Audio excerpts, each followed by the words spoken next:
பெருந்துறைக்கு பக்கத்தில் விஜயமங்கலம் என்கிற அந்த கிராமம் இன்றைக்கு விஜயமங்கலமாக மாறியது. அழைத்து வந்த 1800 காவலர்கள் மரியாதைக்குரிய மாவட்ட காவல்துறை அதிகாரி சுசாதாவினுடைய தலைமையில் மிக சிறப்பான பாதுகாப்பு ஏற்பாடுகளை செய்திருக்கிறார். மரியாதைக்குரிய அண்ணன் செங்கோட்டையனார் அவர்களுடைய தீவிர ஏற்பாட்டில் பேசுகிற போது நெஞ்சம் சற்று நின்று போனது என்றுதான் நான் கருது. புரட்சி தலைவர் எம்ஜிஆருக்கு பிறகு என் இதயத்தை ஏந்தியிருக்கிற புரட்சி தளபதி விஜயை நான் ஏந்தி நின்று ஈரோடில் பேசுகிறேன் என்று பேசுகிற போது அற்புதம் நிகழ்ந்திருக்கு. புரட்சி தலைவரை பார்த்து இன்றைக்கு புரட்சி தளபதி இன்றைக்கு காணுகிறேன். செங்கோட்டையனாரும் தலைவர் விஜய் அவர்களும் ஒன்றாக இணைந்த தருணம் கண்கொள்ளா காட்சியாக பார்க்கும். சரித்திர புகழ் வாய்ந்த மாபெரும் தலைவராக மக்கள் மன்றத்தில் விஜய் எழுந்து நிற்கிறார் என்றால் எதிரிகளை இப்போ தேட வேண்டிய சூழலுக்கு சாயங்காலம் தான் போய் பார்க்கணும். எங்கடா இருக்கிறீங்க, வாய்கிலேயே பேசினதெல்லாம் தெரியுங்கன்னா இளம் பெரியார், எங்கள் பெரியார் மண்ணில் வாழும் பெரியாராக வந்திருக்கிறார்கள்.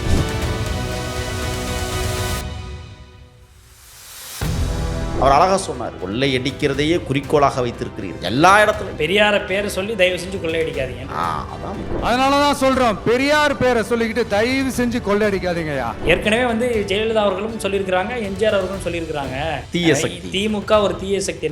அதை எப்படி சொன்னார்னா, புரட்சி தலைவர் அவர்களும் புரட்சி தலைவி அவர்களும் தமிழ்நாட்டில் தீய சக்தி யார் என்பதை அடையாளப்படுத்திக் கொள்ளுங்கள் என்று ஆவேசமாக பேசிய அம்மையார் ஜெயலலிதாவுடைய கூற்றுகளும் ஒன்றாக ஏன் பேசினாங்கிறத நான் இப்பதான் புரிஞ்சுக்கிறேன் சொல்ற இடத்துக்கு அவர் வந்திருக்கிறார் என்றால் நீங்கள் குறிப்பிட்டதை போல அரசியலை முழுவதுமாக உள்வாங்கி இருக்கிறார். எம்ஜிஆர் அவர்களும் ஜெயலலிதா மேடம் அவங்களும் எவ்வளவு ஹார்ஷா அவங்கள திட்டுறாங்கன்னு யோசிச்சது உண்டு. இப்பதானே புரியுது. அவங்க ரெண்டு பேரும் சொன்னதை இப்ப நானும் ரிப்பீட் பண்றேன், திமுக ஒரு தீய சக்தி. ஒரு தம்பி கூட விளக்கு என்ன சொன்னாரு, இறங்கினா தான் உனக்கு முத்தம் வரும்னு சொன்னாரு. தம்பி கீழே இறங்குப்பா ப்ளீஸ், நீ இறங்கினாதான் முத்தம் கொடுப்பேன். இறங்கி முடித்ததற்கு 2 கரங்களாலும் தன் வாயில் இருந்து முத்தத்தை அள்ளி கொடுத்து ஆயிரக்கணக்கான தொண்டர்களுக்கு வீசி இருக்கிறார்கள். அப்போ ஒரு கரவொலி வந்துச்சு, கவனிச்சிங்களா? எப்படி இருந்தது?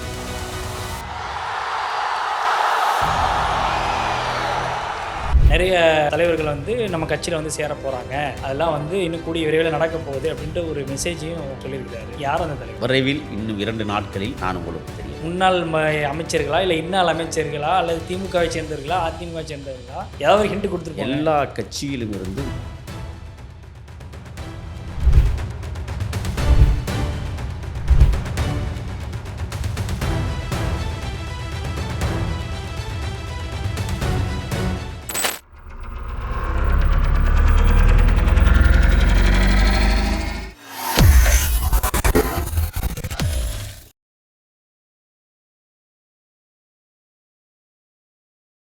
வேலை வேண்டுமா? ப்ளூ ஓஷன் இருக்கிறது. 10th 12th டிப்ளமோ டிகிரி படித்தவர்களுக்கு உணவு, தங்குமிடம், இஎஸ்ஐ, பிஎஃப், இன்சூரன்ஸ் உள்ளிட்ட சலுகைகளுடன் அனுபவத்திற்கேற்ற நல்ல சம்பளம் 15,000 முதல் 30,000 வரை. பெண்களுக்கு முன்னுரிமை. 2,000க்கும் மேற்பட்ட வேலை வாய்ப்புகள் உள்ளன. இப்போதே தொடர்பு கொள்ளுங்கள். Blue ocean. ஐத்தமிழியர்களுக்கு வணக்கம். இன்றைய சிறப்பு நேர்காணலில் நம்மோடு இணைந்திருப்பவர் தமிழ் தேசிய ஆதரவாளரும் அரசியல் விமர்சகருமான திரு முகில் அவர்கள். அவரிடம் நடப்பு அரசியல் குறித்து விவாதிக்கலாம். வணக்கம். வணக்கம். தவிகா ஈரோட்டில் மிகப்பெரிய அளவிலான ஒரு பொதுக்கூட்டம் அல்ல, மாநாடே நடத்தியிருக்கிறாங்க. ஏன்னா அந்த அளவுக்கான ஒரு கூட்டம். செங்கோட்டையன் அவர்களுக்கு முன்பு அல்லது செங்கோட்டையன் அவர்களுக்கு பின்பு அப்படின்னு நம்ம வச்சுக்கலாம் தவிகாவுடைய செயல்பாடுகளை. செங்கோட்டையன் அவர்கள் உள்ள வந்ததுக்கு பிறகு தவிகாவில் நடக்கக்கூடிய முதல் மாநாடு, அதுவும் அவங்களுடைய ஈரோடு மண்ணில் நடக்குது, செங்கோட்டையன் அவர்களுடைய மண்ணில் நடக்குது. மிக முக்கியத்துவம் வாய்ந்த ஒரு மாநாடாக பார்க்கப்பட்டுச்சு. மிக சிறப்பாக அந்த மாநாடை ரொம்ப நேர்த்தியாக நடத்தியிருக்கிறாங்க அப்படின்னு விமர்சனங்கள் எல்லாமே வந்துக்கிட்டு இருக்கு. இந்த முதற்கட்டமாக இந்த மாநாடு எப்படி பார்க்குறீங்க? அதுக்கு பிறகு விஜய் அவர்களுடைய பேச்சுக்கு போயிடலாம். தேரன் சின்னமலை உலாவிய புண்ணிய தேசத்தில், திருப்பூர் குமரன் நடமாடிய தாயகத்தில், காளிங்கராயர் தன் வாழ்நாள் முழுவதும் கால்நடையாக நடந்தபோது ஒரு பாம்பு படமெடுத்து அவரை துரத்துகிற நேரத்தில் பாம்பை துரத்தியவாறே சென்ற காளிங்கராயர் தாயார் தயிர் வித்தும் மோர் வித்தும் பால் வித்தும் சேமித்த தொகையை கொடுத்து அணை கட்ட வைத்த அற்புத பேராற்றல் மிகுந்த பெருமன், ஈரோட்டு கிழவன், எம்மையெல்லாம் வழிநடத்துகிற மகத்தான தலைவன் தந்தை பெரியார் அவர்கள் பிறந்த புண்ணிய தேசத்தில் தமிழர்களின் தலைவர், ஏன் உலகத் தமிழர்களின் ஒப்பற்ற தேசிய தலைவருக்கு அடுத்த தலைவர், என் நெஞ்சமெல்லாம் நிறைந்திருக்கிற தமிழக வெற்றிக் கழகத்தின் தலைவர் விஜய் அவர்கள். அழகாக சொன்னீங்க, இது பொதுக்கூட்டம் அல்ல, மாநாடு. மாநாடுகளுக்கு பல பேர் இருக்கு. திருவண்ணாமலையில் நடைபெற்ற குடிகாரர்கள் மாநாடை போல் அல்லாமல், நாற்காலிகள் மாநாடை போல் அல்லாமல், வாழை தார்களை திருடியதைப் போல இல்லாத மாநாடாக, நீரோடை என்று சொல்லக்கூடிய ஈரோடை என்று பெயர் மாற்றம் செய்து ஈரோடு என்கிற புழக்கத்தில் இருக்கிற பெயருக்கு புண்ணியம் சேர்க்கிற வகையில் மஞ்சளையும் சிவப்பையும் கலந்திருக்கிற காற்றில் பறக்கிற எங்கள் வண்ணக்குள் மஞ்சள் விளைகிற புண்ணிய தேசத்தில், ஏன் வீரப்பனாரை தேடுகிறோம் என்கிற ரீதியில் இரத்த சிவப்பாக மாறிய மண்ணில் அப்பாவி மக்களை கொன்றளித்த அதிரடிப்படை நடத்திய அட்டூழியங்களில் அவமானத்தை தாங்கிய ஈரோடை மண் இன்று அதிகாரம் பெறுகிற வகையில் தலைவர் விஜய் அவர்கள் இந்த மாபெரும் மாநாட்டில் கலந்து கொண்டிருக்கிறார் என்கிற செய்தி மட்டுமல்ல, அதை முன்னின்று கூட்டத்தை மாநாடாக மாற்றி காட்டிய மகத்தான தலைவர். 60 பகுதிகளாக ஒதுக்கப்பட்டு 8 பெட்டிகளாக உருவாக்கப்பட்டு பெருந்துறைக்கு பக்கத்தில் விஜயமங்கலம் என்கிற அந்த கிராமம் இன்றைக்கு விஜயமங்கலமாக மருவியிருக்கிறது. வாகனங்களுக்கு வழிகாட்டியினுடைய பதாகைகள், மக்கள் எப்படி செல்ல வேண்டும் என்கிற வகையில் உருவாக்கப்பட்டிருக்கிற அமைப்பு, கேட்டுக்கள், நுழைவாயில்கள், பிரதான நுழைவாயில் ஒன்றும் துணை பிரதான நுழைவாயில்கள் கிட்டத்தட்ட 4ம் தொடர்ந்து காவல்துறை ஒலிபெருக்கிகளால் ஒலித்து கொண்டிருக்கிற கட்டுப்பாட்டு அறைகள் முழங்குகிற விதமாக 126 இடங்களில் தண்ணீர் வசதியை ஏற்பாடு செய்யும். சுமார் 70,000 நீர்ப்பாட்டில்கள் கொண்டு வந்து நிரப்பப்பட்ட நேரம் பெண்களுக்கென்று தனியாக இடத்தை ஒதுக்கி ஒரு பெட்டி என்பது 110 அடி நீளமும் 60 அடி அகலமும் கொண்ட பிரம்மாண்டமாய் 500 பேரை கொள்ளளவு கொள்ளக்கூடிய பெட்டியாக 60 சிசிடிவிக்கள் கண்காணித்து கொண்டிருக்கிற சூழலில் அதற்கென்று பிரத்யேகமாக தயாரிக்கப்பட்ட சிசிடிவி அந்த காட்சிகளை பார்ப்பதற்கென்றே உருவாக்கப்பட்ட அரங்குகள், சுமார் 20 இடங்களில் கழிவறைகளை ஏற்பாடு செய்யும். அலையா விருந்தாளிகளாக வந்திருக்கிற உளவுத்துறை கிட்டத்தட்ட 40க்கும் மேற்பட்டவர்கள், அழைத்து வந்த 1800 காவலர்கள், மரியாதைக்குரிய மாவட்ட காவல்துறை அதிகாரி சுசாதாவினுடைய தலைமையில் மிக சிறப்பான பாதுகாப்பு ஏற்பாடுகளை செய்திருக்கிறார்கள். 80 ஏக்கர் நிலப்பரப்பு கொண்ட அந்த மைதானம் இந்து சமய அறநிலைத்துறைக்கு சொந்தமானது. 1 லட்சம் ரூபாய் கொடுத்து வாடகைக்கு எடுத்து மாநாடு நடத்துகிற அளவிற்கு தமிழக வெற்றி கழகத்திற்கென்றே தனிச்சட்டத்தை உருவாக்கியிருக்கிறது தமிழ்நாடு அரசு. குறிப்பாக திராவிட மாடல் அரசு என்கிற திருட்டு மாடல் அரசு. 14 நுழைவாயில்கள், வெளியேறுவதற்கு மக்கள் வசதியாக்கப்பட்டிருக்கிற சூழல், 72 மருத்துவர்கள், 120 செவிலியர்கள் என்று அரங்கம் நிரம்பி இருக்கிறது. ஒரு பாக்ஸில் 500 பேர் அடைச்சா 10 காவலர்கள் பாதுகாப்பு. LED திரைகள் சுமார் 26. ஆகா, அரங்கத்திற்குள்ளே சுமார் 35,000 பேர், அரங்கத்திற்கு வெளியே சில லட்சங்கள் பேர் கூடியிருக்கிற மாநாட்டை கண்கொள்ளா காட்சியாக உலகத் தமிழர்கள் பார்த்து கொண்டிருக்கிற நேரத்தில் நாம் உரையாடி கொண்டு 50 ஆண்டுகாலத்தின் அரசியல் பொதுமை, மரியாதைக்குரிய அண்ணன் செங்கோட்டையனார் அவர்களுடைய தீவிர ஏற்பாட்டில் அவர் பேசுகிற போது நெஞ்சம் சற்று நின்று போனது என்றுதான் நான் கருதுகிறேன். புரட்சித் தலைவர் எம்ஜிஆருக்கு பிறகு என் இதயத்தை ஏந்தியிருக்கிற புரட்சி தளபதி விஜயை நான் ஏந்தி நின்று ஈரோடில் பேசுகிறேன் என்று பேசுகிற போது அற்புதம் நிகழ்ந்திருக்கிறது. இந்த மண்ணில் மஞ்சளும் சூரியகாந்தி பூவும் இணைந்து பூத்து குலுங்குகிற இடமாக மாறியிருந்தது. அனைவரு தலையிலும் மஞ்சள் தொப்பி, கதிகலங்கி போன கூட்டம், ஆரவாரங்கள், கைதட்டல், ஆயிரம் அதிர்ந்தது ஈரோடு. மூத்தவர் செங்கோட்டையனாருக்கு எமது நன்றி. அவருக்கு துணையாக நின்ற முன்னணி பொறுப்பாளர்கள், மரியாதைக்குரிய அண்ணன் ஆதவ் அர்ச்சுனா அவர்கள், மரியாதைக்குரிய நிர்மல்குமார் அவர்கள், மரியாதைக்குரிய ராஜமோகன் அவர்கள், மரியாதைக்குரிய ஜான் ஆரோக்கியசாமி போன்றவர்கள் எல்லாம் களத்தில் கபடி விளையாண்டார்கள். பொதுச்செயலாளர் ஆனந்த விட்டீங்க, அதுக்குன்னு ஒரு சிறப்பு இருக்கு. கட்சியை வழிநடத்தி, காட்சியை அழகுபடுத்தி, மக்களை திரட்டி, தலைவனை மனங்கொள்ளச் செய்து, எண்ணற்ற இடையூறுகள் கொடுத்தாலும் நாங்கள் தவிடுபுடி ஆக்குவோம் தமிழ்நாட்டில் என்று பறைசாற்றுகிற விதமாக ஒரு தலைவனுக்கு பேராற்றல் மிகுந்த பெரும் பொதுச் செயலாளர் அண்ணன் ஆனந்தன் அவர்கள் உசியார் நெறிகாட்டுதலில் நடைபெற்ற நீண்டதொரு பயணத்தை இன்றைக்கு தொடர்ந்திருக்கிறார்கள். ஈரோடை மாநகரில் கலிங்கராயன் அணைக்கட்டை பற்றி அற்புதமாக பேசிய தலைவன், அதற்கு முன்னால் அனல் தெரிக்க பேசிய அண்ணன் ஆதவ் அர்ச்சுனா, தொகுப்புரை வழங்கிய ராஜமோகன், எண்ணற்ற சிறப்புகள். இன்றைக்கு தான் அண்ணன் செங்கோட்டையனார் தலைவர் வந்த பேருந்துக்குள் ஏறி பிரமித்து போயிருக்கிறார். ஓடைகளில் ஓடங்கள் ஓடும், காவிரியில் ஓடுகிற ஒட்டகங்களை மேய்ப்பதற்கு உதாரணமாக திகழ்கிறது இந்த அரசு.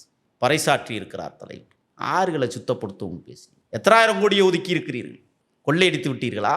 கலிங்கராயர் என்கிற ஒரு மகத்தான மண்ணுரிமை தலைவர் இல்லை என்றால் பவானிசாகர் அணைப்பக்கம் அப்பாவி மக்களின் பக்கமே திரும்பி இருக்காது என்று அடித்து சொல்லியிருக்கிறார். மாயாறு ஊட்டியின் வடதுபுறத்தில் தோன்றி தெங்கு மராட்டா வழியாக கடந்து பவானிசாகரை அணைந்து அது கலக்கிற இடம் ஈரோடு மாநகரத்திற்கு பக்கத்தில் இருக்கிற பவானி கூடுதுறை. ஏன் கூடுதுறை? மேட்டூர் அணையிலிருந்து திறக்கப்படுகிற புனித நீராம் காவிரி நீர் வந்து மாயாரோடு கலக்கிற இடம்தான் கூடுதுறை. அதற்கு அருகாமையில் இருக்கிற ஈரோடையில் இன்றைக்கு இரு நதிகளும் கலந்து ஒன்றாக தமிழர்களின் வாழ்வை செழித்து கொண்டிருப்பதைப் போல செங்கோட்டையனாரும் தலைவர் விஜய் அவர்களும் ஒன்றாக இணைந்த தருணம் கண்கொள்ளா காட்சியாக பார்க்கும். இன்றைக்கு பேசிய தலைவர் அவர்கள் ஒரு ஆவேசமான உரை என்பதை விட அழுத்தமான அழகான பேருரை. எதிரிகளும் துரோகிகளும் தூக்கத்தை கலைந்து துக்கத்தில் இருப்பதாக செய்தி. இது என்ன வாழை தார திருடுற கூட்டம்னு பார்த்தீங்களா? தலைவர்கள் பேசி கொண்டிருக்கிற போதே சுற்றுச்சுவரில் ஏறி குதித்து குடிகார மாநாடாக மாற்றிய கூட்டமானாங்கள். குதர்க்கவாதிகள் ஆளுகிற தேசத்தில் இன்றைக்கு பறைசாற்றி இருக்கிற பெருந்தலைவன் தலைவர் விஜய் அவர்கள் ஆண்டு கொண்டிருக்கிற இரு அரசுகளையும் எப்படி கையாள வேண்டும் என்பதை எங்களுக்கும் கற்றுக் கொடுத்துருக்காங்க. விஜய் அவர்களுடைய பேச்சு அப்படின்றத நம்ம பார்த்தோம் அப்படின்னா கிட்டத்தட்ட அரை மணி நேரம் அந்த பேச்சு இருந்திருக்கு. பேச்சில் வந்து பல்வேறு விஷயங்களை குறிப்பாக அட்ரஸ் பண்ணி பேசியிருக்கிறாரு. அதில் வந்து லோக்கல் இஷ்யூஸ், அந்த மஞ்சள் விவசாயிகள் விவகாரமாக இருக்கட்டும், நெசவு தொழிலாளர்களுடைய இஷ்யூஸாக இருக்கட்டும், அதில் எல்லாத்தையும் வந்து கோடிட்டு பேசியிருக்கிறாரு. ஆனால் வந்து தமிழ்நாட்டில் நடக்கக்கூடிய முக்கிய பிரச்சனைகளை அட்ரஸ் பண்ணலை. குறிப்பாக திருப்பரங்குன்ற விவகாரமாக இருக்கட்டும், எஸ்ஏஆரில் வந்து கிட்டத்தட்ட தமிழ்நாட்டைச் சேர்ந்த வாக்காளர்கள் கிட்டத்தட்ட 97.5%, 5 லட்சம் மக்கள், ஏறத்தாழ 1 கோடி மக்களுடைய அந்த வரைவு வாக்காளர் பட்டியலில் அவங்களுடைய வாக்காளர்களுடைய பெயர்கள் நீக்கப்பட்டிருக்கு அப்படின்ற ஒரு செய்திகள்லாம் இன்றைக்கி வெளியில் வந்துட்டுருக்கு. இது பற்றி கொள்கை எதிரி அப்படின்னு சொல்லக்கூடிய பாஜகவை இன்றைக்கி எதிர்க்காமல் வெறும் திமுகவை மட்டும் எதிர்க்கக்கூடிய ஒரு மாநாடாக இந்த மாநாடு முடிஞ்சிருக்கு அப்படின்னு பார்க்கலாமா? ஈரோடை மாவட்டத்திற்கு அல்லது கொங்கு மண்டலத்திற்கு எது தேவையோ அதைத்தான் பேச முடியும். திருப்பரங்குன்றம் கொங்கு மண்டலத்தில் இல்லை. எஸ்ஐஆர் திட்டம் என்பது கொங்கு மண்டலத்திற்கு மட்டும் பொருத்தமானது அல்ல. ஆனால் ஈரோடை தாண்டி சில பொதுவான விஷயங்களையும் பேசியிருக்கிறாரு.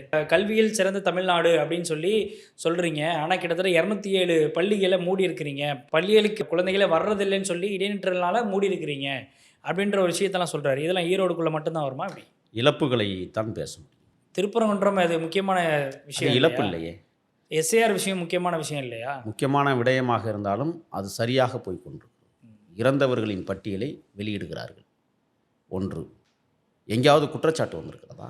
என் பேரை சேர்க்கல, உன் பேரை சேர்க்கலைங்கிற குற்றச்சாட்டு இல்லை. இல்லை, பல பேருக்கு வாக்காளர்கள் பேர் வரல, ஒரு சில பேருக்கு வரல அப்படின்னு நான் ஊரில் இல்லாதவங்க சொல்லுவாங்க. இல்லை, முறையான படிவத்தை பூர்த்தி செய்து கொடுத்துருக்கணும். நாள் கெடு முடிஞ்சு போச்சுன்னா அப்போ அவங்க தடுமாற வேண்டியதான். இனிமேல் புதிய விண்ணப்பங்களை கொடுத்தா ஏற்றுக்கொள்வார்கள். எஸ்ஐஆர் திட்டத்தில் இப்போ என்ன பிரச்சனை இல்லை. நடைமுறையில் கோளாறுகள் இருக்குது, நடப்பு முறையில் கோளாறு இருக்கிறது. நம்ம என்ன கேட்குறோம்னா 69% தான் ஓட்டு போடுறாங்க. மீத 31% எங்கடான்னு கேட்டால் செத்து போனவன் பட்டியலாக இருக்குது, ஊர் விட்டு ஊர் தாண்டியவன் பட்டியலாக இருக்குது, இரட்டை வாக்குரிமை உள்ளவன் பட்டியலாக இருக்கிறது. அதை நீக்கி இருக்கிறார்கள். ஒன்று, அதில் குளறுபடிகள் இருப்பதை எங்கள் தலைவர் அழகாக சுட்டி காட்டியிருக்கிறார். எப்போ பேசினாரு? ஏன் பேசலாம்? அறிக்கையை கொடுத்துருக்காரு. நீங்கள் அறிக்கையெல்லாம் படிக்கிறது இல்லை, அவர் பேசினா தான் பார்ப்பீங்களா? பால்பன் திட்டத்தை இருக்கக்கூடிய பிரச்சனைகளை, அதாவது அதற்காக ஒரு பெரிய ஆர்ப்பாட்டமே நடந்துச்சு தெரியுமா? நடைமுறை சிக்கல் இருக்கு அப்படின்றத பேசியிருக்கிறாரு, அறிக்கை வெளியிட்டிருக்கிறாருலாம் சொல்றீங்க. நான் இப்போ இன்னைக்கு நேற்று வந்த 2 நாட்களாக இந்த செய்தி வந்துகிட்டு இருக்கு. அதாவது தமிழ்நாட்டிலேருந்து கிட்டத்தட்ட 1 கோடி வாக்காளருடைய பேர் நீக்கப்பட்டிருக்கு அப்படின்றப்போ அந்த இஷ்யூஸை அட்ரஸ் பண்ண வேண்டிய தேவை இருக்குல்ல? தேவையில்லை. ஏன்னா தமிழக வெற்றி கழகத்தின் தொண்டர்களும் பொறுப்பாளர்களும் கிராமங்கள் தோறும் தீவிரமாக வேலை செய்திருக்கிறார்கள், வேலை செய்தும் கொண்டிருக்கிறார்கள். புதிய வாக்காளர்களை சேர்ப்பதற்கான வேலையை முடுக்கி விட்டிருக்கிறார்கள். தெரியுமா அது உங்களுக்கு? இந்த வேலை திட்டங்களை சரியாக செய்வதற்கான வழிகாட்டுதல் முறையைத்தான் தலைவர் வழங்கியிருக்கிறார். எப்போதுமே ஒரு செய்தி நடைபெற்று கொண்டிருக்கிற போதே அது சரியா தவறா என்று கணிப்பதை விட நடந்து கொண்டிருப்பதை உன்னிப்பாக கவனிப்பதே மேலானது என்பதை தலைவர் இன்றைக்கு உறுதிபட சொல்லி கொண்டே இருக்கிறார். ஆக எஸ்ஐஆர் திட்டத்தில் இருக்கிற குளறுபடிகளையும் அவர் பேசுகிறார், குதர்க்கங்களையும் பேசுகிறார், உண்மைத்தன்மைகளையும் அவர் பேசுகிறார் என்றால் பண்பட்ட அரசியல் தன்மைக்கு எடுத்துக்காட்டாக இன்றைக்கு எஸ்ஐஆர் திட்டத்தில் அவர் விடுகிற அறிக்கைகளும் அவர் வழிகாட்டுதலும் இன்றைக்கு கடைக்கோடி மக்களுக்கும் போய் சேர்கிறது என்றால், அதனால தான் மாநாட்டில் கேட்டார், நான் பேசுகிறது புரிகிறதா? அவர் கேட்டார். நாம் சொல்ல வர செய்தி உங்களுக்கு உணர்த்துகிறதா? கேட்டிருக்கிறார். அப்படி என்றால் அதுதான் இணைப்புன்னர். நான் சொல்ல போகிற செய்திகளை நீங்கள் உள்வாங்கி கொண்டு எனக்கு முன்பாக நீங்கள் கரவொலி எழுப்புகிறீர்களே, அதுதான் உங்களுக்கு எனக்கு கனெக்டிவ்னு சொல்கிறார். உங்களுக்கு புரியும்னு நினைக்கிறேன். இல்லை, நான் அந்த விஷயங்கள்லாம் வந்து ஏற்றுக்கொள்ளக்கூடியது தான். அது வந்து ஒரு தலைவரை வந்து தொண்டர்கள் வந்து கொண்டாடுறாங்க. அதனுடைய ஒரு வெளிப்பாடாக தான் அதை நான் பார்க்குறேன். ஆனால் தமிழ்நாட்டில் இருக்கக்கூடிய முக்கியமான இஷ்யூஸை பேஸ் பண்ணி அந்த இஷ்யூஸை வந்து அட்ரஸ் பண்ணலைங்கிறப்போ இப்போ இந்த விமர்சனத்தை நீங்கள் எதிர்கொண்டு தானே ஆகணும். பெண்களுக்கு பாதுகாப்பு இல்லை என்பதை பற்றி பேசியிருக்கிறார். ஆமாம், நீட்டை கொண்டு வருவேன்னு சொன்னீங்க, ஏன் கொண்டு வரலைன்னு கேட்டார். விவசாய கடனை தள்ளுபடி இதெல்லாம் செய்யணும். திமுகவை பார்த்து கேட்டிருக்கிறீங்க. ஆமா. பாஜக வந்து இது மாதிரி எஸ்ஐஆர் போன்ற சில நடைமுறை சிக்கல்கள் இருக்கக்கூடிய விஷயங்கள் பாஜக தேர்தல் ஆணையம் மூலமா பண்ணுது, திருப்பரங்குன்ற விவகாரத்தில் பாஜக ரோல் பிளே பண்ணுது அப்படின்ற ஒரு விமர்சனத்தை ஒரு கொள்கை எதிரியாக நீங்க சொல்றீங்கல்ல, அப்போ அதை அட்ரஸ் பண்ணணும்ல, அப்போ அதையே கேட்கலன்னு கேட்பாங்கல்ல. போட்டியில் இல்லாதவர்களை பற்றி பேச வேண்டிய அவசியம் இல்லைன்னு அவரே சொல்லிட்டார். பாஜக போட்டியில் இல்லையா? என்ன போட்டியில் இருக்காங்க? 4 ஓட்டு ஊருக்கு வச்சுக்கிட்டு போட்டியாது. கொள்கை எதிரின்னு சொல்றீங்களா? இப்போ ஆமாம், அடிப்படையில் இந்திய அளவில் கொள்கை எதிரி அவங்க. நாங்கள் தமிழ்நாட்டுக்குள்ளே மட்டுமே நாங்கள் சுருங்கி கிடக்கலையே. பாண்டிச்சேரியிலும் கேரளாவிலும் ஆந்திராவிலும் கர்நாடகாவிலும் வளர்ந்திருக்கிற தென்னாட்டு இயக்கமாக தமிழக வெற்றி கழகம் பிரம்மாண்டப்படுத்தி இருக்கிறதுல. நீங்கள் ஆர்எஸ்எஸ் பாஜகவை போய் பேசி விளம்பரம் கொடுக்க வேண்டாம்னு நாங்கள் நினைக்கிறோம். அவங்களுக்கு விளம்பரம் தேவையில்லை. ஏன்? அவங்க ஏற்கனவே வந்து கிட்டத்தட்ட 15 வருஷமா பாஜக ஆண்டுகிட்டு இருக்கு. எங்க ஆர்எஸ்எஸ் நூற்றாண்டு கொண்டாடிருச்சு, நூற்றாண்டு விழா கொண்டாடிருச்சு. தமிழ்நாட்டில் அவங்களுக்கு என்ன விளம்பரம் கொடுத்து தமிழ்நாட்டில் என்ன? தெரிஞ்சுக்கணுமா என்ன? தமிழ்நாட்டில் என்ன? தமிழ்நாட்டில் வளர்ச்சி அடையலையா? 4 எம்எல்ஏக்கள் இல்லையா? யாரு கூட்டணி சேர்ந்தா 4 எம்எல்ஏக்கள் 40 கூட வாங்கலாம். எல்லா இடத்துலையும் எம்எல்ஏக்கள் கூட்டணி கட்சி தானே வெற்றி பெறாங்க. இப்போ நான் ஒன்று சொல்கிறேன். நீங்கள் கச்சிராஜாவை எம்எல்ஏ ஆக்கினவங்களை எல்லாம் பற்றி பேச மாட்டீங்க. திமுக தான் கணிச்சு சொல்லிட்டேனே. அதை மட்டும் ஏன் ஏற்கனவே பேசியிருக்கேன். அது கடந்த காலங்களில் நடந்தது தான். ஏன் நடந்துச்சு? நீங்கள் தானே ஆர்எஸ்எஸ் சனாதன கும்பல்களை ஒழிப்போம்னு இப்போ கதறீங்க. அவங்கள பற்றி ஏன் நீங்கள் பேச மாட்டேங்கிறீங்க? நீங்களும் திமுகவுடைய அந்த 2 லட்சம் ரூபாய் மாறிட்டீங்களா? மஞ்சளும் சிவப்பும் கலந்து எங்கள் கட்சி கொடி பை கொடுத்தாங்களே திருவண்ணாமலையில், அதை போய் வாங்கிட்டீங்களா? சொல்லுங்கள். ஆர்எஸ்எஸ் பசரங்கல் மற்றும் சனாதன கும்பல்கள் பாரதிய ஜனதா உள்ளிட்ட அனைவரும் எங்களுக்கு எதிரிகள். அதை பறைசாட்டிட்டார். அவருடைய நடவடிக்கைகளே எங்களுக்கு எதிரி தான். அதில் எஸ்ஐஆரும் அடங்கும். நாங்கள் ஒன்றும் திறந்த மனதோடு தான் மக்கள்கிட்ட போய் சென்றுக்கிட்டு இருக்கிறோம். நான் என்ன கேட்குறேன்னா, இன்னும் ஒரு தேர்தல் களத்தையே சந்திக்காத ஒரு தலைவன் முன்னால் லட்சக்கணக்கில் கூடுகிறார்கள் என்றால் அவருடைய பேராற்றல் மிகுந்த அறிவாற்றல், மக்களின் மீது வைத்திருக்கிற மரியாதை, சாமானியனுக்கு சொல்லிக் கொடுக்கிற பாடம், சமத்துவ பேதமை, ஒரு சரித்திர புகழ் வாய்ந்த மாபெரும் தலைவராக மக்கள் மன்றத்தில் விஜய் எழுந்து நிற்கிறார் என்றால் எதிரிகளே இப்போ தேட வேண்டிய சூழலுக்கு சாயங்காலம் தான் போய் பார்க்கணும். எங்கடா இருக்கிறீங்க?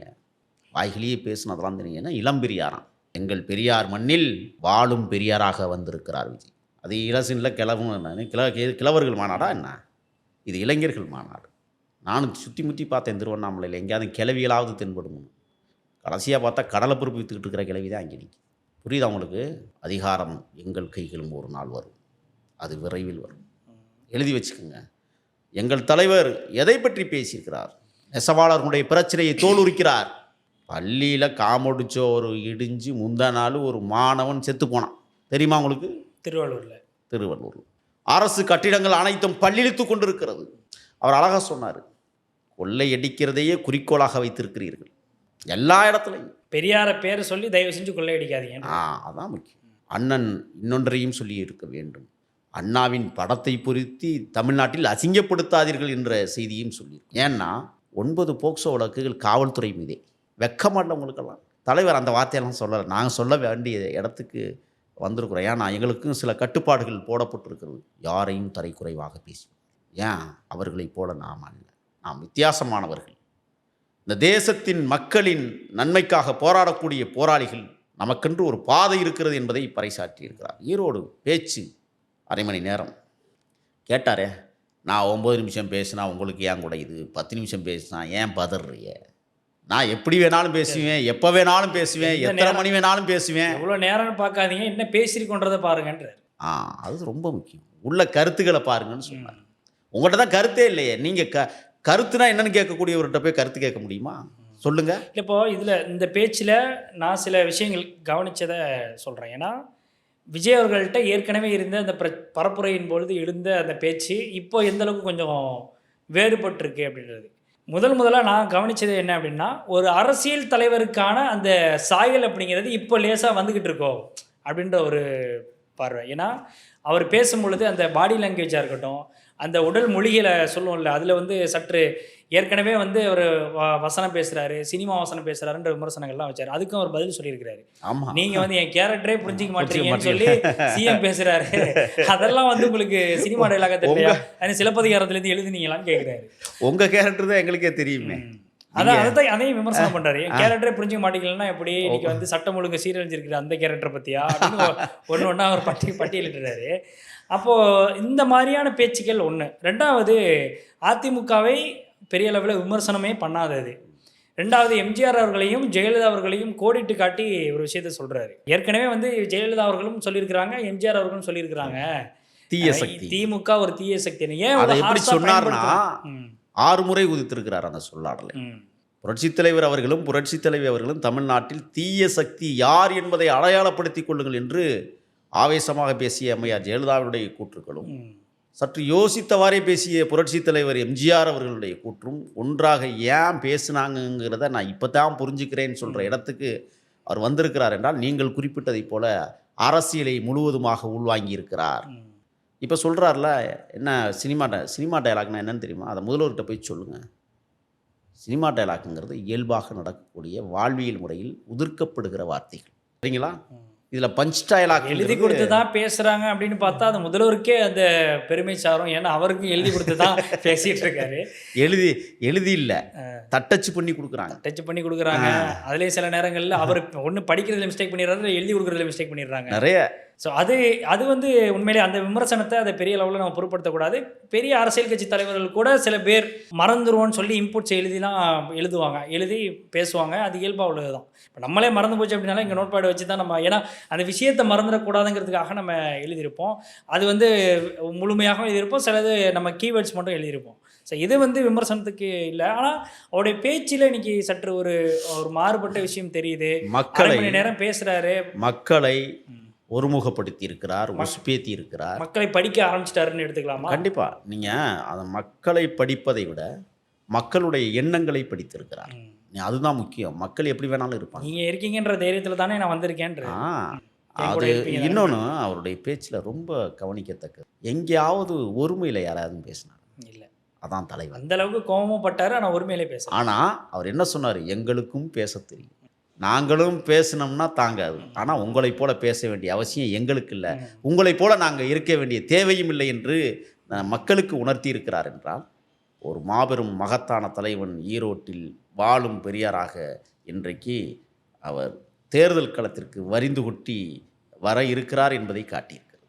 ஆனால் செங்கோட்டையனாரை முதல்ல நம்ம என்ன செய்யணும்னா, முன்பின்னு நீங்கள் ஆரம்பத்தில் சொன்னீங்கல்ல, செங்கோட்டையனாருடைய முன் வாழ்க்கையை பற்றி நாம் பேச வேண்டிய தேவையில்லை. ஆனால் பின் வாழ்க்கையை பற்றி இன்றைக்கு பேச தொடங்குகிறோம் என்றால், ஒரு சரியான இடத்தை தேர்வு செய்திருக்கிறார், சரியான தலைவனை தேர்வு செய்திருக்கிறார், சரியான இடத்தில் மக்களை திரட்டியிருக்கிறார், சரியான நேரத்தில் வந்திருக்காரு, சரியான நேரத்தில் வந்திருக்கிறார். ஏன்னா அவங்க கொடுத்த நேரம் 11லேருந்து 1.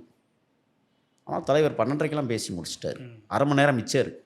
ஏன் அரை மணி நேரம் மிச்சம் இருக்குது தெரியுமா? கூட்டமெல்லாம் கலைஞ்சு போய் சேர்றதுக்கு அந்த கரெக்டாக டைம் வந்துடும், சரியாக வந்துடும் அப்படிங்கிறது ரொம்ப தெளிவாக. அதுதான் ஒரு இல்லை. இப்போ ஏற்கனவே அதை தான் நான் சொல்ல வந்தேன். ஏற்கனவே இருக்கக்கூடிய விமர்சனங்களை, தவறுகளை, ஏற்கனவே இந்த கூட்டத்தில் இந்த மாதிரியான குளறுபடிகள்லாம் ஏற்படுங்கிற ஒரு விமர்சனத்தை இன்னைக்கு உடச்சி இன்னைக்கு தெளிவாக ஒரு மாநாட்டை நடத்தியிருக்கிறாங்க அப்படின்னு தான் நான் பார்க்குறேன். அதில் வந்து கூடுதல் ஒரு பலமாக செங்கோட்டையன் அவர்களுடைய அந்த பரப்புரை திட்டம், குறிப்பாக அந்த பொதுக்கூட்டத்தை எப்படி அமைக்கணும், அதில் சேர்கள் போடாமல் இருக்கிறது, இந்த மாதிரியான விஷயங்கள் எல்லாமே அந்த கட்டமைப்பே இருக்கட்டும், இந்த ஓவரால் அந்த மாநாட்டினுடைய திடலினுடைய கட்டமைப்பே வந்து ரொம்ப தெளிவாக கொண்டு சேர்த்துருக்குறாங்க.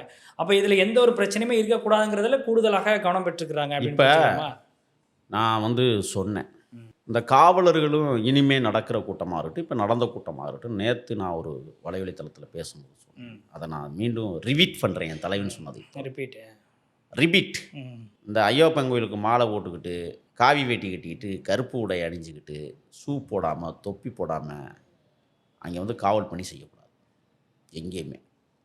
உங்கள் விருப்பத்தை நீங்கள் நிறைவேற்றணும்னா உங்கள் வீட்டில் விடுமுறை எடுத்துகிட்டு போய் உட்காந்துருங்க. சட்டத்தின்பால் அனைவரும் சமம் என்பதை இந்த காவல்துறை உணர வேண்டும் அப்படிங்கிறத நம்ம நேற்று கோடிட்டு காட்டினோம். இன்றைக்கி மரியாதைக்குரிய மாவட்டத்தினுடைய எஸ்பி அதை சரியாக பயன்படுத்தியிருக்கிறார் நான் கருதுனேன். ஏன்னா எங்கேயுமே அந்த மாதிரி ஐயப்பன் கோயிலுக்கு மாலை போட்ட 1600 காவலர்களை ஒருத்தரை கூட அங்கே பார்க்க முடியல அப்படிங்கிறத செய்தியாக நம்ம பார்த்தோம். ஏன்னா இன்னொன்று உங்களுக்கு முக்கியமான விடயம் சொல்லணும்னு நான் நினைக்கிறேன். எமது தொண்டர்கள் மலை கிராமங்களிலிருந்து ஆயிரக்கணக்கிலே வந்திருக்கிறார்கள். அதில் திம்பம் மலைத்தொடர் 29 கொண்டை ஊசி வளைவுகளை கொண்டது. திம்பம், ஆசனூர், மாவனத்தம், தலமலை, குன்றே, அது மட்டுமல்லாமல் தாளவாடி, தொட்டக்காசனூர், சோழகத்தொட்டி என்றெல்லாம் பறந்து விரிந்து கிடக்கிற மலை கிராமங்களில் இருந்து ஆயிரக்கணக்கான தொண்டர்கள் இந்த சத்தியமங்கலத்திலிருந்து மேலே ஏற மலை கிராமங்களை சொல்கிறீங்க. அந்த 29 கொண்டை ஊசி வளவுகளை பத்திரமாக கடந்து வந்திருக்கிறார்கள். அவர்களெல்லாம் நெஞ்சார்ந்த நன்றிகள். மீண்டும் நீங்கள் இப்பொழுது அந்த இடத்தை தொற்றிருப்பீர்கள் என்றே நான் கருதுகிறேன். உங்களது பயணங்கள் மிக மிக பத்திரமானது. அதேபோல் ஈரோடை மாவட்டத்தில் அந்தியூர் பகுதி வனச்சரகம் என்பது மிக முக்கியமான வனச்சரகம். தாமரைக்கரை, தட்டக்கரை, பெச்சிலிட்டி, தேவர்மலை, மடம், மணியாச்சி பள்ளம், கற்கேகண்டியில் இருந்து வந்திருக்கிற தோழர்கள் 23 கொண்டை ஊசி வளவுகளை கடந்து நீங்கள் பயணிக்க வேண்டும். பத்திரமாக உங்கள் வாகனங்களை மலையின் மீது ஏற்ற வேண்டும். கவனமாக செல்லுங்கள் என்று நாங்கள் உங்களை உன்னிப்பாக கவனித்து கொண்டிருக்கிறோம் என்று சொல்லுகிற அளவிற்கு உங்களது பயணம் அமையட்டும். பாதுகாப்பாக உங்களது பயணம் மேற்கொள்ளணும். ஏன்னா இதற்கும் காவல்துறை மிகுந்த பாதுகாப்பை தந்திருக்கிறார்கள். அந்த காவல்துறை மரியாதைக்குரிய மாவட்ட எஸ்பியாக பணியாற்றக்கூடிய சகோதரி சுசாதாவை நாங்கள் தலைவணங்குகிறோம். மாவட்ட காவல்துறைக்கு கூட விஜய் அவர்கள் முடிக்கும் பொழுது நன்றி தெரிவிக்கலை அப்படின்ற விமர்சனம் நாங்கள் தெரிவிச்சிருக்கோம். அது பத்தாதா, பிறப்புக்கும் எல்லாம். புதுச்சேரியில் அவர் நன்றி தெரிவிக்கிறாரு. இந்த காவல்துறை பார்த்து பாடம் கற்றுக்கிட்டு அங்கே உட்காந்து கிளாஸ் எடுக்கிறாரு. அப்போது அந்த மாதிரியான ஒரு இது வரும்பொழுது ஈரோட்டில் சிறப்பாகவே நீங்களே சொல்கிறீங்க 1200 காவலர்கள் சிறப்பாகவே பாதுகாப்பு கொடுத்துருக்குறாங்கன்னு. அப்போ அவங்களுக்கு ஒரு நன்றி தெரிவிக்கிறதுல என்ன பிரச்சனை? அவருடைய கடமையை செய்வதற்கு நன்றி தேவையில்லை. இப்போ தான் முன்னாடி நன்றி தெரிவிக்க வேண்டியதில்லைன்றீங்க. அதாவது என்னென்னா, நான் நன்றி தெரிவிக்கிறேன்னு சொன்னால் அந்த மலைகளில் ஏறக்கூடிய வாகனங்கள், இறங்கி வந்த வாகனங்களுக்கு உரிய பாதுகாப்பை நீங்கள் கொடுத்துருக்கீங்க. அதற்கு நன்றி தெரிவித்து தான் ஆகணும். கூட்டத்திற்கு வந்த தொண்டர்களை பாதுகாக்கிற பொறுப்பை மாவட்ட நிர்வாகம் செய்திருந்தாலும் கரடுமுரடான வழித்தடங்களில் வருகிற போது பாதுகாத்த காவலருக்கு நன்றி சொல்ல வேண்டியது எங்களுடைய கடமை, பொறுப்பு இருக்கிறது. ஏன்னா அவர்களும் அந்த புலிகள் வாழ்கிற காட்டிற்குள், சிறுத்தைகள் உலாவுகிற அலங்காட்டிற்குள் அவர்களை பாதுகாத்து கொண்டு மற்றவர்களை பாதுகாக்கிற அந்த காவல்துறைக்கு தான் நாங்கள் நெஞ்சார்ந்த நன்றிகளை உறுத்தாக்கிறோம். இங்கே மாநாட்டில் நடக்கிற சிரமங்கள் எங்கள் தொண்டர்கள் இந்த முறை ஒரு தம்பி கூட அந்த விளக்கு மரத்தில் ஏறினா என்ன சொன்னார், நீ இறங்கினா தான் உனக்கு முத்தம் வரும்னு சொன்னார். அவன் இறங்கி முடித்ததற்கு பிறகு 2 கரங்களாலும் தன் வாயில் இருந்த முத்தத்தை அள்ளி கொடுத்து ஆயிரக்கணக்கான தொண்டர்களுக்கும் வீசியிருக்கிறார் என்றால் அப்போ ஒரு கரவொலி வந்துச்சு. கவனிச்சிங்களா? எப்படி இருந்தது? ஒன்று சொல்கிறேன், கடைசியாக முடிக்கிற போது உமர் முக்தார் என்கிற 82 வயது கிழவன், வெண்ணிற தாடி கொண்டவன், கண்ணிலே கண்ணாடி அணிந்திருப்பவன், செருப்பு தைக்கும் தொழிலாளியாக இருந்தவன், தன் தேசத்தின் விடுதலைக்காக, லிபியாவின் விடுதலைக்காக போராடியவன் உமர் முக்தார். அவரை பற்றி ஒரு திரைக்காவியம் வெளிவந்திருக்கிறது. திரைக்காவியத்தில் அந்த மாபெரும் முதுபெரும் தலைவர் களத்தில் இன்று போராடுகிற போது கைது செய்யப்பட்டு சிறை கொட்டடியில் அடைக்கப்படுகிறார்கள். சிறையில் இருந்த அவருக்கு மரண தண்டனை விதிக்கப்படுகிறது. நாள் குறிக்கப்படுகிறது. நீதி அரசர்களும் மருத்துவ குழுவும் பொதுநல நோக்கர்களும் இன்னும் சற்று நேரத்தில் இந்த தேசத்தின் தந்தை உமர் முக்தார் அவர்கள் தூக்கிலிடப்படுகிறார், இறுதி ஆசை என்னவென்று கேட்பதற்கு நீதியரசர்கள் வந்திருக்கிறார்கள். கேட்டார்கள், உங்களுக்கு இறுதி ஆசை என்னவென்று கேட்டார்கள். படமாக்கப்பட்டிருக்கிறது. அவர் சொன்னார், நான் பிறந்த புண்ணிய மண்ணில் என் காலடி தடங்கள் படர்ந்தே நான் சாக வேண்டும், என் காலடியும் பட வேண்டும் என்று அவர் சொன்னார். லீவரை இழுக்கிற போது உங்கள் பாதங்கள் பூமியில் படாது, மேல் நோக்கி நகரும் என்று சொன்னார்கள். ஆகையால் நீங்கள் ஆசைப்பட்ட அந்த விடயத்தை எங்களால் பூர்த்தி செய்ய முடியாது என்று சொல்லி கொண்டிருக்கிற நேரத்தில் நிமிடங்களிலிருந்து நொடிகளுக்கு மாறுகிறது மரணம். லீவரை இழுக்கக்கூடியவருடைய புதல்வன் சன்னல் ஓரத்தில் இருந்து அதை காட்சியாக பார்த்து கொண்டிருக்கிறான். நெருங்குகிற நேரத்தில் ஓடோடி வருகிறான். ஐயா, நீங்கள் அணிந்திருந்த கண்ணாடியும் கைத்தடியையும் தாருங்கள் என்று கேட்டான். உமர் முக்தார் கொடுத்தார். எதற்காக என்று கேட்டார். தேசத்தின் விடுதலையை உங்கள் கண்ணாடி மூலமாக நான் பார்க்க ஆசைப்படுகிறேன். காலமெல்லாம் நீங்கள் கைத்தடியை கையிலே வைத்திருந்து நடந்து இந்த தேசத்தை வலிமையாக்கினீர்கள். அந்த கைத்தடியை நான் ஆயுதமாக்குகிறேன். லிபியாவின் விடுதலைக்காக என்று சொன்னதை படமாக்கியதை நான் பார்த்ததைப் போல இன்றைக்கு ஈரோட்டு கிழவன், அதே கண்ணாடி அணிந்திருப்பவன், வெண்ணிற தாடி கொண்டவன், கையிலே கைத்தடி வைத்திருக்கிற பெரியாரின் கண்ணாடியையும் பெரியாரின் கைத்தடியையும் இன்றைக்கு ஈரோடை மாநகரில் தலைவர் விஜயிடம் பெரியார் ஒப்படைத்திருக்கிறார். கொள்கை தலைவனாக இருக்கிற பெரியார் தலைவனிடத்திலே கண்ணாடியையும் கைத்தடியையும் ஒப்படைத்து விட்டு நிம்மதியாக உறங்கிக் கொண்டிருக்கிறார். அடுத்த கட்ட போராட்டம் தொடரும் என்கிற வகையில் இந்த பூமி பந்தில் தமிழ்நாடு என்கிற பெயர் தன்னிகரிற்ற மிகப்பெரிய மாநிலமாக பொருளாதாரத்தில், கல்வியில், மருத்துவத்தில், மக்கள் சேவையில் மகத்தான இடம்பெறப்போகிற ஆண்டாக 2026 வலம் வர காத்திருக்கிறது. ஆக பெரியாரின் கைத்தடியையும் கண்ணாடியையும் இன்றைக்கு விஜய் அவர்கள் ஈரோடு மாநகரில் வாங்கியிருக்கிறார் என்றே நான் கருதுகிறேன். இறுதியாக ஒரே ஒரு கேள்வி, அதோட நிறைவு செஞ்சிடலாம். விஜய் அவர்களுடைய பேச்சில் செங்கோட்டையன் அவர்களை பற்றி குறிப்பிட்டு பேசும்பொழுது இன்னும் நிறைய தலைவர்கள் வந்து நம்ம கட்சியில் வந்து சேர போகிறாங்க, அதெல்லாம் வந்து இன்னும் கூடிய விரைவில் நடக்க போகுது அப்படின்ற ஒரு மெசேஜையும் சொல்லியிருக்கிறாரு. யார் அந்த தலைவர்கள்? விரைவில் இன்னும் 2 நாட்களில் நான் உங்களுக்கு தெரியும். அது முன்னாள் அமைச்சர்களா, இல்லை இன்னாள் அமைச்சர்களா, அல்லது திமுகவை சேர்ந்தவர்களா, அதிமுகவை சேர்ந்தவர்களா?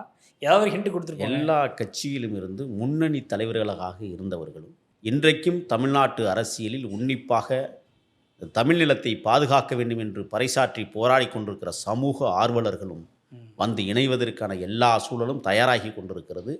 இன்று மாலையே அது அறிவிப்பு வரும். நிச்சயமாக பல்வேறு கேள்விகளுக்கு ரொம்ப தெளிவாக பேசுனீங்க. எங்களுடைய அரங்கிற்கு வந்து நேர்காணல் அளித்ததற்கு மிக நன்றி. நன்றி.